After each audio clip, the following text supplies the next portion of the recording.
الحمد لله نحمده ونستعينه ونستغفره ونؤمن به ونتوكل عليه ونعوذ بالله من شرور أنفسنا ومن سيئات أعمالنا من يهده الله فلا مضل له ومن يضلله فلا هادي له ونشهد أن لا إله إلا الله وحده لا شريك له ونشهد أن سيدنا ومولانا محمدا عبده ورسوله وصلى الله تعالى عليه وعلى آله وبارك وسلم تسليما كثيرا كثيرا أما بعد. عن ابن عباس رضي الله عنهما أنه قال رجل قليل العمل قليل الذنوب أعجب إليك أو رجل كثير العمل كثير الذنوب قال لا أعدل بالسلامة او كما قال علیہ الصلوۃ والسلام. میرے محترم دوستوں، بزرگوں، ماں اور بہنوں، دیکھو گزشتہ بات چل رہی تھی کیا ہمیں وساوس پریشان کرتے ہیں، تو اس پر تفصیل سے بات آ گئی. انشاءاللہ ابھی جو آپ کے سامنے بات ہوگی وہ ہے گناہوں کے نقصانات. انسان گناہ کر لیتا ہے، اس کا نقصان کتنا ہوتا ہے اس کو پتہ ہی نہیں چلتا. جیسے نیکیوں کے فائدے ہیں ایسے گناہوں کے نقصانات بھی ہیں. ہاں، کیونکہ ہر چیز کا ایک اثر ہے. بھئی مرچ ہے اس کا اثر تیکھا ہونا، شکر ہے اس کا اثر میٹھا ہونا، لیمبو ہے اس کا اثر کھٹا ہونا. ایسے نیکی ہے اس کا اثر فرحت اور خوشی کا ہونا. ایسے گناہ ہے اس کا اثر اندر اندر انسان کوڑتا ہے، پریشان ہوتا ہے، غمگین رہتا ہے. تو ہر چیز کا ایک اثر ہوتا ہے. سنی حضرت عبداللہ بن عباس رضی اللہ عنہما حضور اقدس صلی اللہ علیہ وسلم کے چچازاد بھائی تھے. اس لیے کہ حضرت عباس رضی اللہ عنہ حضور اقدس صلی اللہ علیہ وسلم کے چچا تھے اور یہ حضرت عبداللہ بن عباس ان کے بیٹے تھے. حضور اقدس صلی اللہ علیہ وسلم کے عہد مبارک میں بہت کم عمر تھے. جب حضور اقدس صلی اللہ علیہ وسلم کا وصال ہوا، حضور صلی اللہ علیہ وسلم کا جب وصال ہوا تو اس وقت ان کی عمر تقریباً 10 سال تھی. لیکن کم سینی کے باوجود اللہ تعالیٰ نے ان کو علم کا بہت اونچا مرتبہ عطا فرمایا تھا. عبداللہ بن عباس.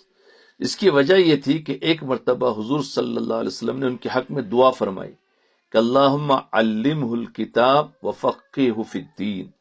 یا اللہ ان کو قرآن کریم کا علم عطا فرما اور دین میں ان کو سمجھ عطا فرما. قرآن کریم کا علم عطا فرما اور دین میں سمجھ عطا فرما. اگرچہ حضور اقدس صلی اللہ علیہ وسلم کے وصال کے وقت ان کی عمر صرف 10 سال تھی. اب 10 سال کی عمر ہی کیا ہوتی ہے، لیکن ایک طرف تو انہوں نے حضور اقدس صلی اللہ علیہ وسلم کے زمانے کی باتیں اپنے دل و دماغ پر نقش کی ہوئی تھی. دیکھو 10 سال کی عمر ہے اور آپ نے ان کو دعا دی. کیا دعا دی؟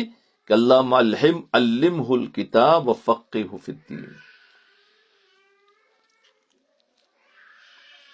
پھر حضور اقدس صلی اللہ علیہ وسلم کے وصال کے بعد انہوں نے سوچا کہ اب تو حضور صلی اللہ علیہ وسلم اس دنیا سے تشریف لے جا چکے ہیں. ایک منٹ.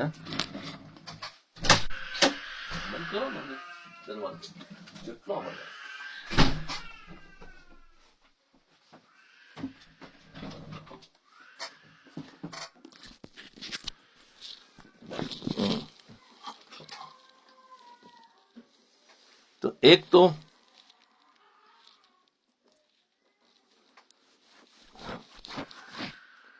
اب 10 سال کی عمر ہی کیا ہوتی ہے، لیکن ایک طرف تو انہوں نے حضور اقدس صلی اللہ علیہ وسلم کے زمانے کی باتیں اپنے دل و دماغ پر نقش کی ہوئی تھی. جی. پھر حضور اقدس صلی اللہ علیہ وسلم کے وصال کے بعد انہوں نے سوچا کہ اب تو حضور اقدس صلی اللہ علیہ وسلم اس دنیا سے تشریف لے جا چکے ہیں، لیکن بڑے بڑے صحابہ کرام ابھی تشریف فرما ہے. ان کی خدمت میں جا کر نبی کریم صلی اللہ علیہ وسلم کے ارشادات اور آپ کی احادیث حاصل کروں۔ چنانچہ صحابہ کرام کے پاس جاتے، یہ صحابہ کرام کے پاس جاتے اور ان کے پاس جانے کے لیے سفر کرتے اور مشقتیں اٹھاتے، اور اس طرح انہوں نے بڑے بڑے صحابہ کرام سے علم حاصل کیا۔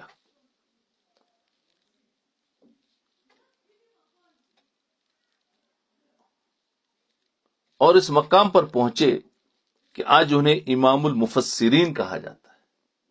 دیکھو بچے ہیں، لیکن دیکھو اللہ تعالیٰ نے کو کیا بنایا، امام المفسرین، یعنی تمام مفسرین کے امام، اس لیے کہ نبی کریم صلی اللہ علیہ وسلم نے ان کو دعا دی تھی کہ اللہ ان کو کتاب اللہ کا علم عطا فرما۔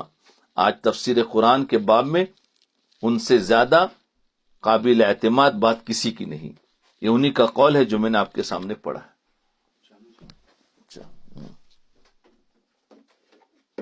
جی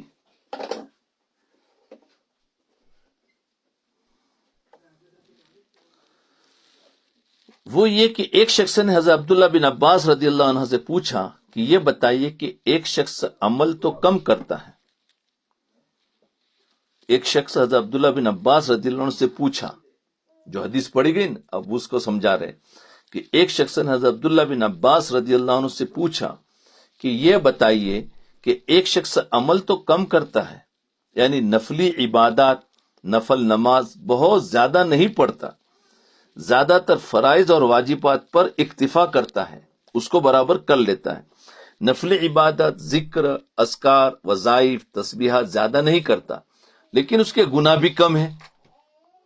جو آدمی فرائض اور واجبات ادا کرتا ہے، نوافل نہیں کرتا یا کم کرتا ہے، لیکن اس کے گناہ کم ہیں، ایسا شخص آپ کو زیادہ پسند ہوگا؟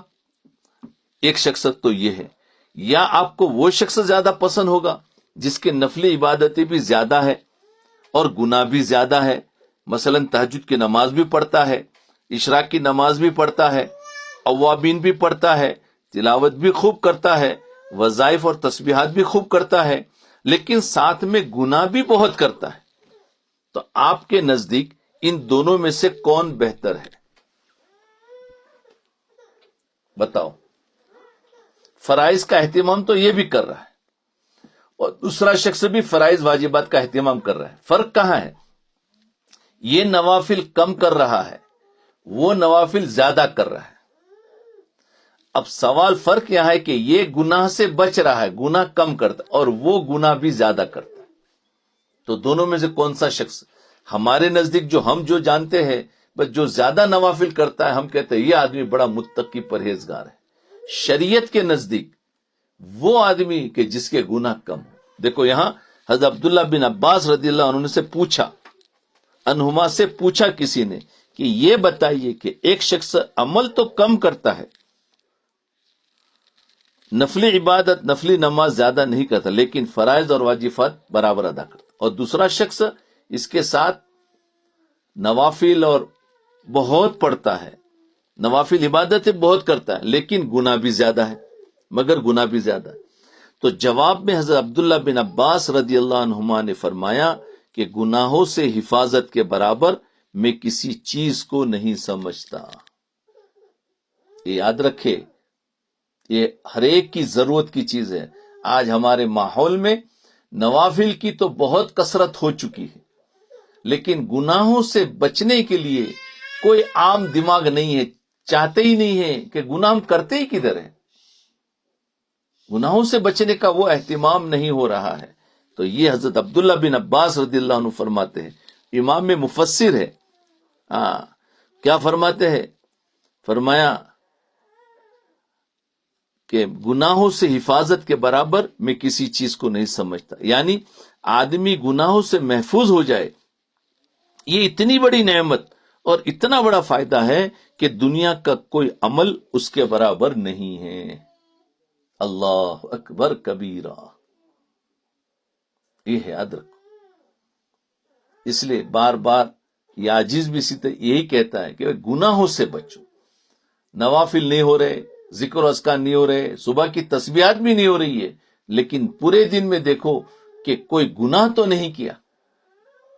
گناہ تو کئی قسم کے ہیں، وہ آئیں گے آگے باتیں. تو یاد رکھے گناہ سے بڑھ کر، گناہ سے بچنا اس سے بڑھ کر کوئی عمل نہیں. یہ اتنی بڑی نعمت، اتنا بڑا فائدہ ہے کہ دنیا کا کوئی عمل اس کے برابر نہیں ہے. دنیا کا کوئی عمل اس کے برابر. کیوں؟ کہ آخر گناہ سے بچنا فرض ہے، اور جتنے بھی نوافل اور تہجد یا تسبیحات یا وظائف پڑھیں گے وہ سارا نفل ہے. پڑھا تو اجر، نہ پڑھا تو کچھ نہیں. لیکن ایک فرائض کو چھوڑ کر کریں گے تو اس میں کہاں سے کامیابی ہو سکتی ہے؟ گناہ سے بچنا فرض ہے، اور گناہ خوب کر رہے ہیں. اس لیے گناہ سے بچنا بہت ضروری ہے. یہ دھیان میں رکھے. اس گناہ سے بچتے ہوئے اگر نوافل عمل ہو رہے ہیں، اللہ جتنی طاقت دے تو نورن علی نور ہے. دنیا کا کمل. اگر ایک شخص گناہوں سے بچنے کا اہتمام کرے تو نفلی عبادت اس کے مقابلے میں کوئی حیثیت نہیں رکھتی. اب نفل عبادت سے درجات بلند ہوں گے. کب؟ جب گناہ سے بچے گا تو پھر نفل عبادت سے درجات بلند ہوں گے. گناہ سے نہیں بچ رہا ہے تو نفل عبادت ساری ضائع ہو جاتی. جی، تو اصل چیز کیا ہے؟ گناہوں سے بچنا ہے، گناہوں سے پرہیز. یہ اصل چیز ہے. آج ہر ایک کا ذہن اور ہر ایک کا سوال، میرے سے تہجد نہیں ہوتی، میرے سے عشاء کی پابندی نہیں ہوتی. بس یہی چیز، کیونکہ انہوں نے دماغ میں یہی سوچا ہے کہ تہجد پڑھنا ہی بہت بڑی ولایت ہے. اشراق پڑھنا، نوافل پڑھنا، صدقہ خیرات، نفل روزے رکھنا بہت بڑی عبادت ہے. یاد رکھے یہ بڑی عبادتیں نہیں ہیں. سب سے بڑی عبادت گناہوں سے بچنا. یہ بتا رہے کہ گناہوں سے بچنا، اس کے بعد یہ نوافل جو ہے وہ کام دیں گے. اس لیے آج انسان کو تہجد کے چھٹنے پر تو غم ہو رہا ہے، لیکن وہ دوسرے کو تکلیف پہنچائی ہے، دوسرے کے بدگمانی کی ہے، دوسروں کی غیبت کی ہے، اس پر اس کو کوئی غم نہیں. آج رات دن دیکھو تہجد پڑھنے والے کیا غیبت نہیں کر رہے؟ بہت غیبت کرتے. تو ان کو غیبت کرنے پر کوئی افسوس نہیں ہے. تہجد ایک دن چھوٹ جائے گی تو اتنا افسوس کریں گے، اوہو میرا بہت بڑا عمل چھوٹ گیا. اس کو کہتے ہیں ابھی تک دین کو، اصل دین کو سمجھے نہیں. جس وقت اندر کا ایمان بنے گا دین کو سمجھیں گے. جو آج سمجھا رہا ہوں کہ گناہوں سے پورا دین یہ دیکھے کہ میرا کیا نفل ہوا، کیا نفل چھوٹا، وہ مت دیکھو. یہ دیکھو کہ میں آج گناہ سے کیا بچا. میں نے آج کوئی گناہ تو نہیں کیا. گناہ کا خیال آنا اس پر تو چلا گیا، اس پر تو کوئی پکڑ نہیں. لیکن گناہ کرنا، اب گناہ میں کئی قسمیں ہیں. چاہے وہ بدگمانی ہو، چاہے وہ حسد ہو، چاہے تکلیف ہو، چاہے زبان سے کچھ بولنا ہو، چاہے کسی قسم کا گناہ ہو، چاہے بد نظری ہو، بد کلامی ہو. تو کوئی بھی یہ دیکھنا چاہیے میرے سے آج یہ تو نہیں ہوا. اس کو معمول بنا لو. اگر ہو گیا ہے تو وہ اگر حقوق العباد میں سے ہے تو جا کے معافی مانگ لے، اور اگر حقوق اللہ میں سے ہے تو وہ ادا کر دے، قضا کر لے. جیسے نماز چھوٹ گئی تو قضا کر لے. اور اگر عباد میں سے کسی کو تکلیف ہوئی تو کہہ دو کہ بھائی مجھے معاف کر دینا، آپ کا حق میرے سے ادا نہیں ہوا. تو یہ چیز کو دھیان میں رکھے، اس سے ولایت ملتی ہے. اس حدیث سے یہ بتلانا مقصود ہے کہ جتنی نفلی عبادات ہے یہ اپنی جگہ پر بڑی فضیلت کی چیز ہے، اس میں کوئی شک نہیں. لیکن نفلی عبادت کے بھروسے پر اگر انسان یہ سوچے کہ میں تو نفلی عبادتیں بہت کرتا ہوں اور پھر اس کے نتیجے میں گناہوں سے پرہیز نہ کرے تو یہ بڑے دھوکے کی بات ہے، بڑے دھوکے کی بات ہے. اصل چیز یہ ہے کہ انسان اپنی زندگی کے اندر گناہوں سے پرہیز کرنے کی فکر کرے. کیا بتایا؟ اصل چیز یہ ہے کہ انسان اپنی زندگی میں گناہوں سے پرہیز کرنے کی فکر کرے. گناہوں سے پرہیز کرنے کے بعد بالفرض اگر اس کو زیادہ نفلی عبادت کرنے کا موقع نہیں ملا تو اس صورت میں اس کا کوئی گھاٹا اور کوئی نقصان نہیں ہوا. اس صورت میں اس کا کوئی گھاٹا، کوئی نقصان نہیں ہوا. جی، تو یہ ہے.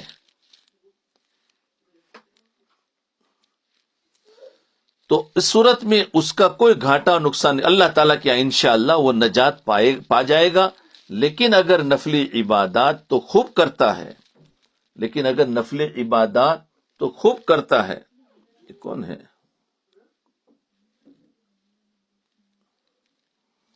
یہ کون ہے بھائی؟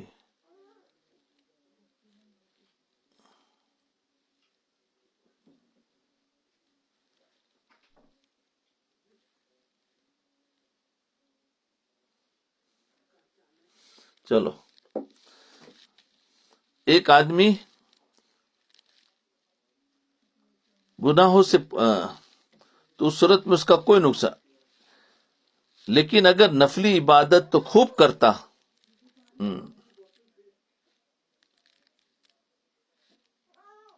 اللہ تعالیٰ کیا انشاءاللہ وہ نجات پا جائے گا۔ لیکن اگر نفلی عبادتیں تو خوب کرتا ہے اور ساتھ میں گناہ بھی بہت کرتا ہے تو اس کی نجات کی کوئی ضمانت نہیں، کیونکہ یہ بڑا خطرناک معاملہ ہے۔ اس کی نجات کی کوئی ضمانت نہیں، کیونکہ یہ بڑا خطرناک معاملہ ہے۔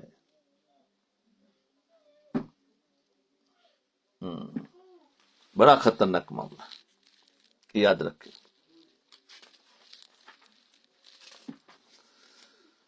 تو گناہ چھوڑنے کی فکر کرنا چاہیے۔ آج کل ہمارے معاشرے میں یہ دھیان بہت کم ہو گیا ہے۔ آج کل ہمارے معاشرے میں یہ دھیان بہت کم ہو گیا ہے۔ جب کسی کے دل میں دین پر چلنے کا داعیہ پیدا ہوتا ہے، جب کسی کے دل میں کہ میں دین پر آ جاؤ اور دین پر چلنے کا جذبہ پیدا ہوتا ہے اور اللہ تعالیٰ کی طرف سے اس کی توفیق ہوتی ہے، تو اس کو یہ فکر ہوتی ہے کہ مجھے کچھ وظائف بتا دیے جائے۔ اس کو کیا فکر ہوتی ہے؟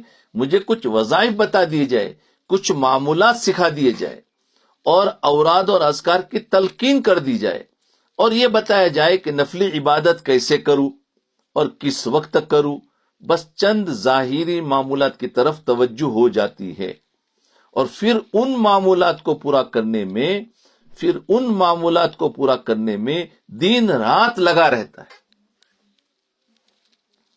پھر ان معمولات کو پورا کرنے میں دن رات لگا رہتا ہے، لیکن اس کو یہ فکر نہیں ہوتی کہ میری صبح سے شام تک کی زندگی میں کتنے کام گناہ کے ہو رہے ہیں، کتنا وعدہ خلافی ہو رہی ہے، اور کتنی غیبتیں ہو رہی ہے، کتنے گناہ ہو رہے ہیں، اور کتنے کام اللہ کی مرضی کے خلاف ہو رہے ہیں۔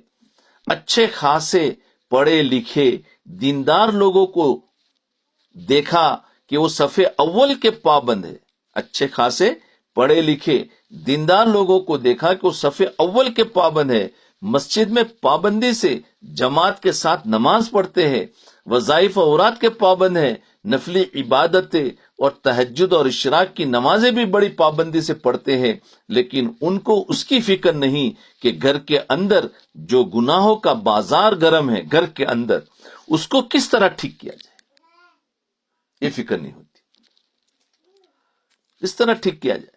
اور جب بازار جاتے ہیں تو وہاں پر حلال اور حرام کی فکر نہیں ہوتی۔ جب گفتگو کرتے ہیں تو غیبت اور جھوٹ کی فکر نہیں ہوتی کہ میری بات سے کہیں جھوٹ نہ ہو جائے، کہیں غیبت نہ ہو جائے، اس کی کوئی فکر نہیں۔ وہ اعمال ایک طرف ہو رہے ہیں اور ایک طرف آزادانہ بات بھی کر رہے ہیں۔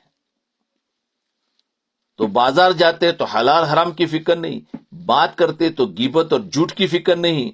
اگر ان کے گھر میں ناجائز اور حرام چیزیں موجود ہیں تو ان کو باہر نکالنے کی کوئی فکر نہیں۔ گھر میں فلمیں دیکھی جا رہی ہے، ناجائز پروگرام دیکھے جا رہے ہیں، گانا بجانا ہو رہا ہے، اس کی طرف کوئی دھیان نہیں۔ البتہ وظائف کی طرف دھیان ہے کہ کوئی وظیفہ بتا دو، بس وظیفہ پڑھ بھی رہے اور کہیں گے کوئی اور وظیفہ بتا دو، بہت سارے آتے ہیں، بس وظیفہ کا ایک ماحول ہو گیا کہ وظیفہ بتا دو، حالانکہ گناہ انسان کے لیے مہلک ہے، ان سے بچنے کی فکر پہلے کرنی چاہیے، وظیفے بعد میں ہے۔ حرام سے بچو۔ اس لیے شریعت کا پہلا درجہ اوامر پر آنا ہے، یعنی جو کرنے کے احکام ہے اس پر آنا، یہ پہلا درجہ ہے۔ اب اس سے آگے اور زیادہ بڑھنا ہے تو نوافل پہ، آج ہم آگے بڑھتے تو نوافل میں جاتے، اس سے آگے بڑھنا ہے تو اب دوسرا کام ہے کہ اب نواہی سے بچو۔ جب یہ دونوں برابر ہو گئے کہ عوامر پر برابر چل رہے، گناہوں سے برابر بچ رہے، تو اب اور آگے بڑھنا ہے، تو اب نوافل پر جاؤ، تو اب نوافل پر جانے سے ترقی ہوگی۔ لیکن ہم نے عوامر پر آنے کے بعد نواہی سے بچنا شروع نہیں کیا اور نوافل پر چلے گئے ہیں، تو پھر ترقی نہیں ہوگی، بس ہم اپنے اندر خوش ہوں گے۔ اسی لیے عجب، تکبر وہیں سے بڑھتا ہے۔ اس لیے ان سے بچنے کی فکر کرنی چاہیے۔ اس کی مثال یوں سمجھے کہ یہ جتنی نفلی عبادتیں ہیں، چاہے وہ نفلی نماز ہو، چاہے وہ تلاوت ہو، چاہے وہ ذکر و تسبیح ہو، یہ سب ٹونک ہے۔ یہ سب کیا ہے؟ ٹونک، یعنی طاقت کی دوا۔ ٹونک کہتے ہیں طاقت دینے والی۔ اس سے قوت حاصل ہوتی ہے۔ جیسے کوئی شخص جسم کی طاقت کے لیے کوئی ٹونک استعمال کرے، اور یہ گناہ کیا ہے؟ یہ گناہ زہر ہے۔ اب اگر ایک شخص ٹونک بھی خوب کھائے اور زہر بھی خوب کھائے، تو اس کا نتیجہ یہ ہوگا کہ ٹونک اس کے اوپر اثر نہیں کرے گی، کیونکہ زہر اپنا نقصان کرے گا، اس کی طاقت کو ختم کر دے گا، اس کے اوپر اثر نہیں کرے گا۔ البتہ زہر اثر کر جائے گا اور اس شخص کی تباہی کا ذریعہ بن جائے گا۔ اور ایک شخص وہ ہے جو کوئی ٹونک، کوئی طاقت کی دوا تو استعمال نہیں کرتا، صرف دال روٹی کھاتا ہے، لیکن جو چیزیں صحت کے لیے مضر ہے ان سے پرہیز کرتا ہے، تو یہ آدمی صحت مند رہے گا باوجود یہ کہ ٹانک نہیں کھایا۔ تو پہلا شخص جو ٹانک بھی کھاتا ہے اور ساتھ میں مضر صحت چیزوں سے پرہیز بھی نہیں کرتا، یہ لازماً بیمار پڑ جائے گا اور ایک دن وہ ہلاک ہو جائے گا۔ نفلی عبادت اور گناہوں کی بالکل یہ مثال ہے کہ نفلی عبادتیں یہ طاقتور چیزیں ہیں اور گناہ یہ زہر ہے۔ تو ہم زہر بھی پی رہے ہیں، یعنی گناہ کر رہے ہیں، اور اوپر سے طاقت والے اعمال جو اللہ کے قرب میں پہنچانے والے ہیں وہ اعمال بھی کر پر رہے، تو کیا ہوتا ہے؟ یہ زہر ان عمل کے اثروں کو ختم کر دیتا ہے اور ہمارے اندر بے چینی اور پریشانیاں شروع ہو جاتی ہے، ترقی نہیں ہوتی۔ یاد رکھیں۔ تو کیا کرنا ہے؟ تو کیا کرو کہ تم یہ طاقت والے اعمال، قرب، یہ تو قرب میں درجات کے لیے ہے، ورنہ تو فرائض پر پابند آ جائے یہ تو ڈیوٹی ہے، اس کو تو کرنا ہی کرنا ہے۔ نوافل سے قرب ملتا ہے، تو فرمایا قرب بعد میں حاصل کرو، پہلے کیا ہے؟ زہر جو کھا رہے اس کو چھوڑ دو، یعنی گناہ کو، اس کو چھوڑ دو گے تو آپ کے پاس قرب کی کوئی چیزیں بھی نہیں کی، آپ نے قرب کے کوئی اعمال نوافل نہیں کیے، لیکن گناہوں سے چھٹ گئے تو بھی آپ قرب مل گیا۔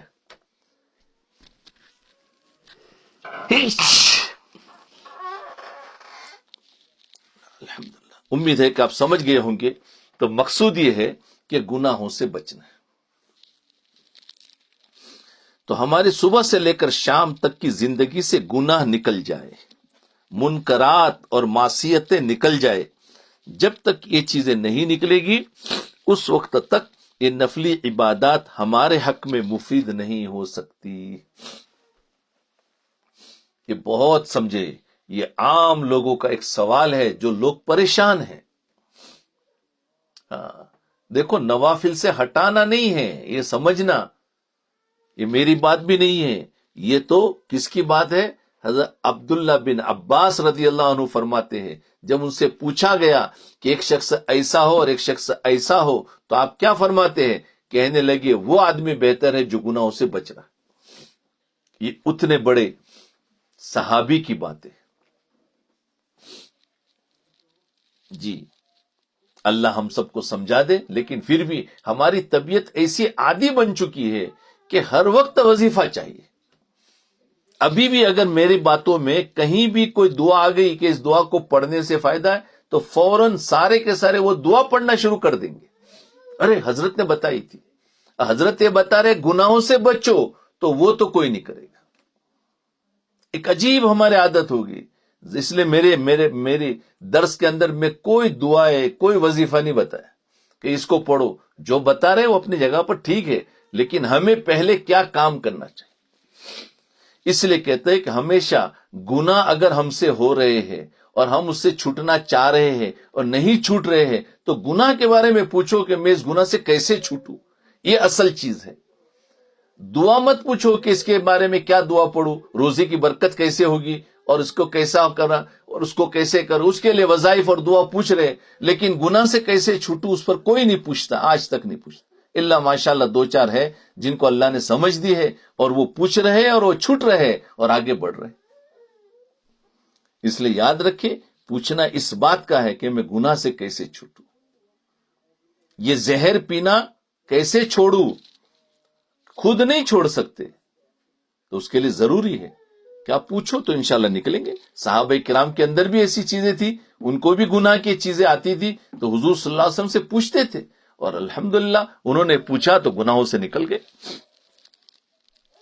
تو اس لیے کیا کرنا چاہیے, تو آج تو یہ معمولی ہے کہ جب کوئی شخص کسی شیخ کے پاس اصلاحی تعلق قائم کرنے جاتا ہے تو شیخ اس کو اسی وقت بتا دیتا ہے کہ تم یہ معمولات انجام دیا کرو, اتنا ذکر کیا کرو, اتنی تسبیحات پڑھو. لیکن حکیم الامت حضرت مولانا اشرف علی صاحب تھانوی رحمۃ اللہ علیہ کا معمول کیا تھا وہ الگ بتا دیں کہ جب ان کے پاس کوئی شخص اپنی اصلاح کی غرض سے آتا تو اس کو ذکر و اذکار اور تسبیحات وغیرہ کچھ نہ بتاتے, بلکہ سب سے پہلے اس سے یہ فرماتے کہ گناہوں کو چھوڑ دو. کیا فرماتے؟ گناہوں کو چھوڑ. بتاؤ, بہت بڑا وظیفہ.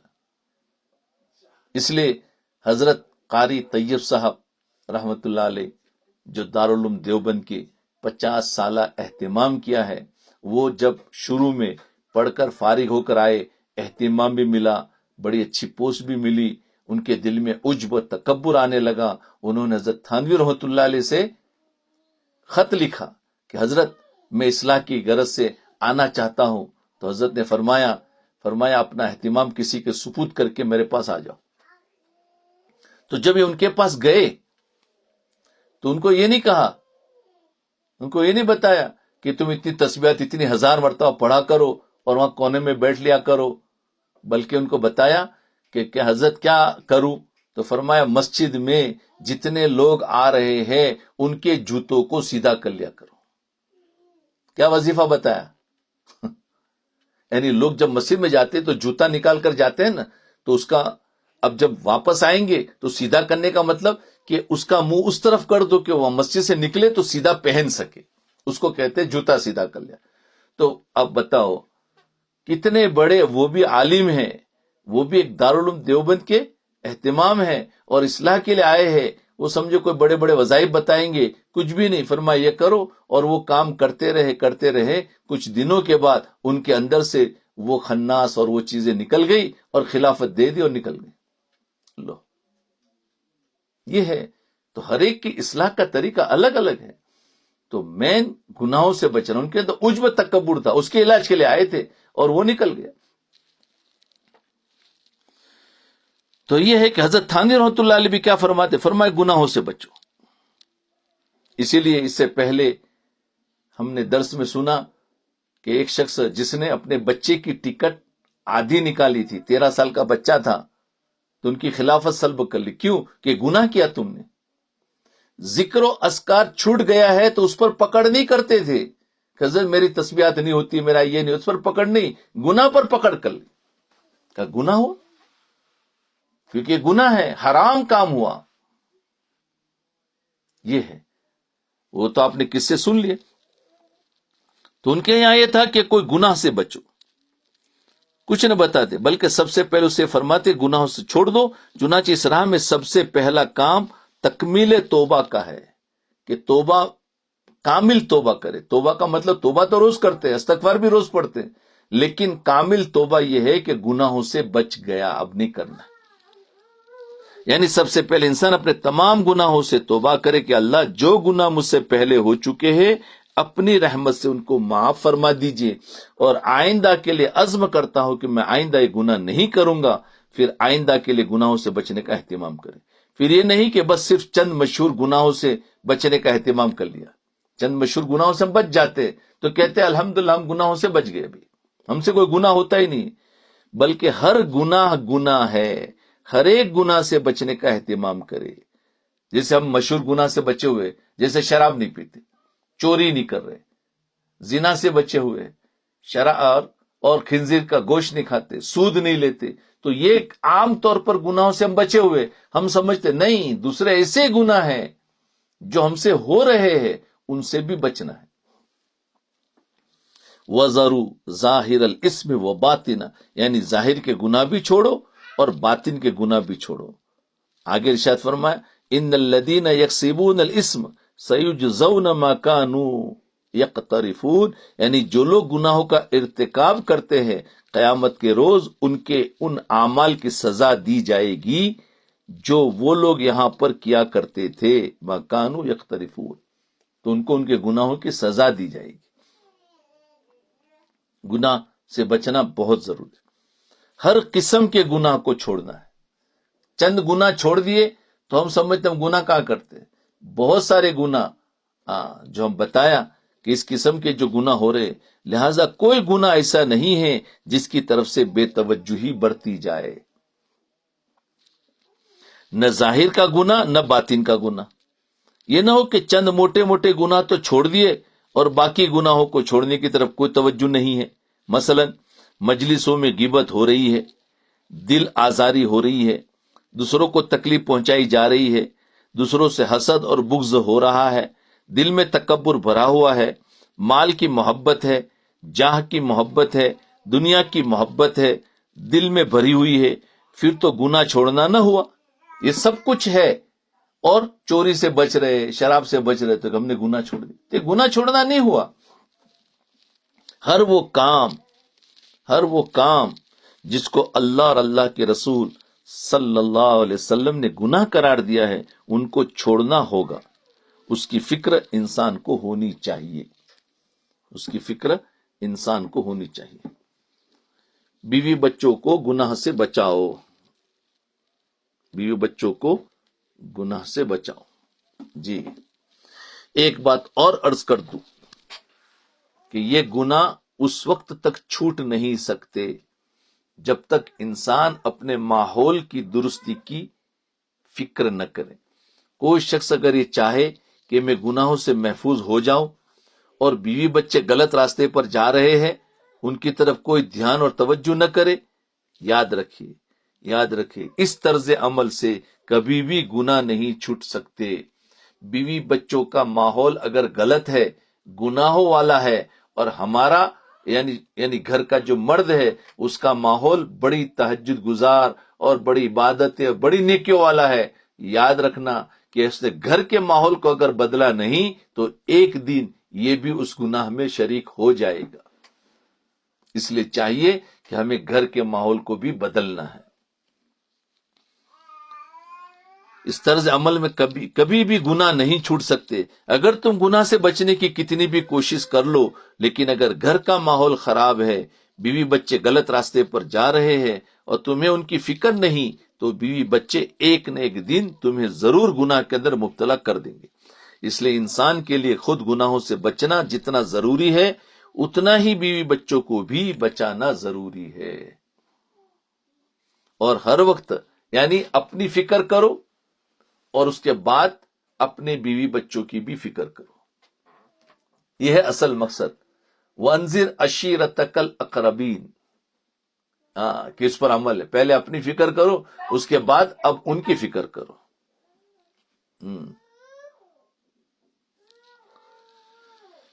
جی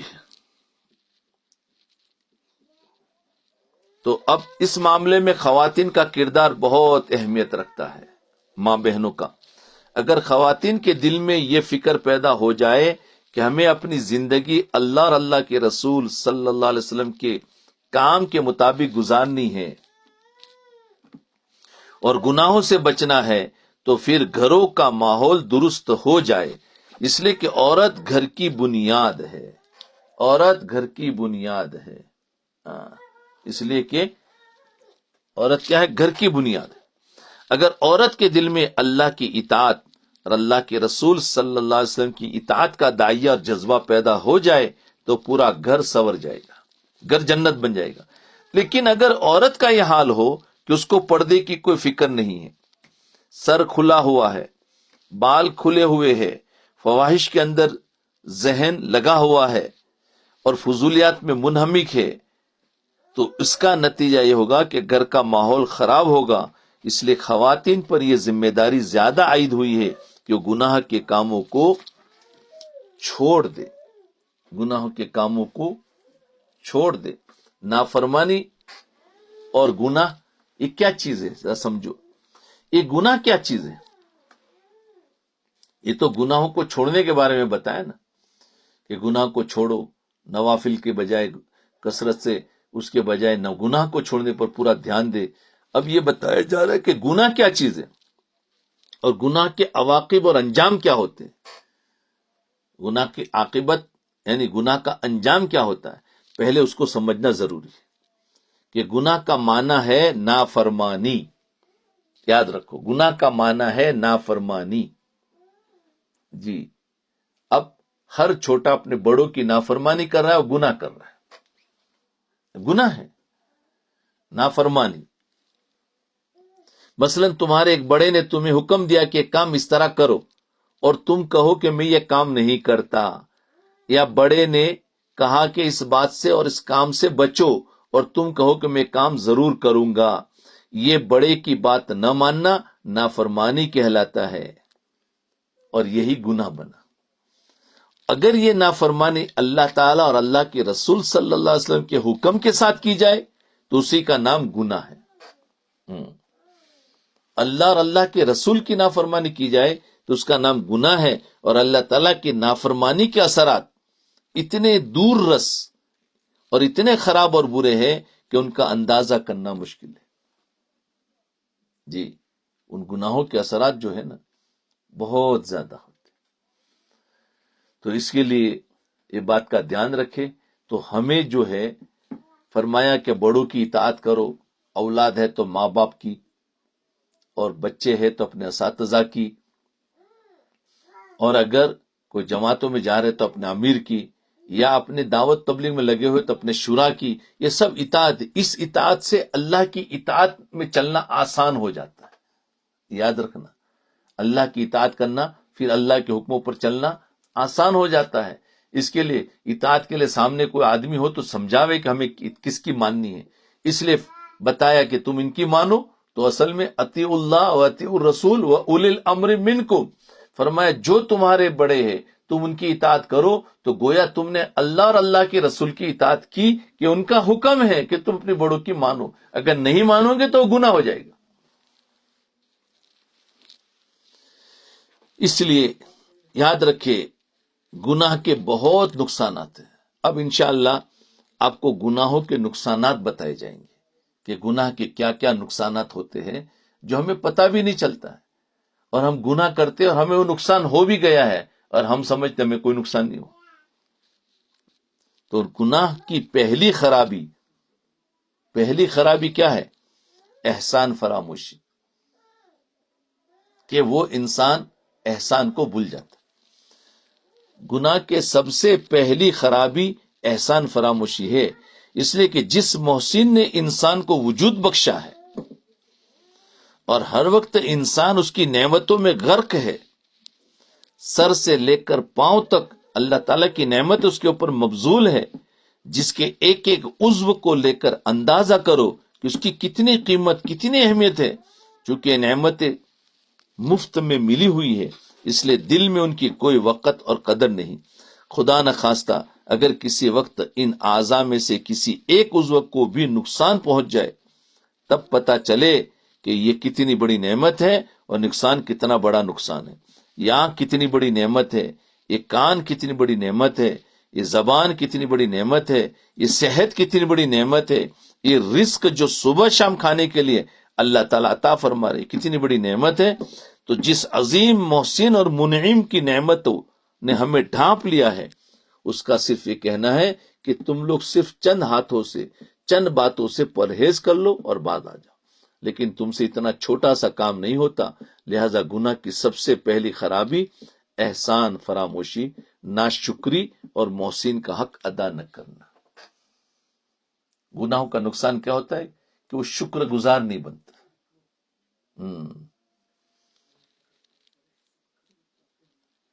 شکر گزار نہیں بنتا. تو آج بس یہاں تک ہی رکھتے ہیں. انشاءاللہ کل یہ گناہوں کے جو نقصانات ہیں وہ بتائے جائیں گے. تو آج تو گناہوں سے بچنے کے بارے میں بتایا، اور کل انشاءاللہ گناہوں کے نقصانات ہوں گے کہ کیا کیا ہمارے دلوں پر گناہوں کے نقصانات ہو رہے ہیں اور ہمیں پتہ بھی نہیں. تو سب سے پہلی احسان فراموشی، یعنی وہ ناشکر. اور دیکھو آج ناشکری کتنی ہوگی ہمارے اندر، بہت ناشکری ہے. تو یہ ناشکری ہے، اس کا مطلب یہ گناہوں کی نحوست ہے. گناہوں سے بچتے تو ہم شکر ادا کرتے. شکر، کیونکہ اللہ کی لاکھوں نعمتیں، کروڑوں نعمتیں ہیں، ایک نہیں ہے، بہت نعمتیں ہیں، لیکن کوئی شکر نہیں ہو رہا. اس لیے کہ ہم بھول گئے. اس کو کہتے بھولنا. اللہ تعالی ہم سب کو اس پر عمل کی توفیق عطا فرمائے اور ہمیں گناہ سے بچنے کی توفیق عطا فرمائے. یا اللہ ہمارے گناہوں کو ہمارے پر کھول دے، ہمارے گناہ ہمیں سمجھا دے، اور یا اللہ اس سے بچنے کی ہمیں توفیق عطا فرما. ہم گناہوں کو ہی نہیں سمجھے ہیں، یا اللہ کیسے بچیں گے؟ تو اللہ ہمیں سمجھا دے.